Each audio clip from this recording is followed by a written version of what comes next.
बेनी मगाथले मुरमयाला अर्झे रही हवो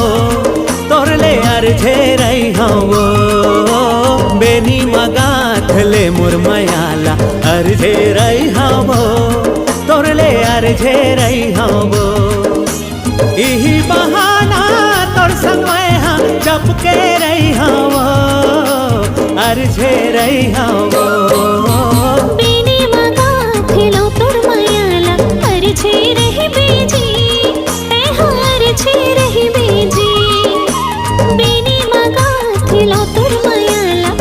छे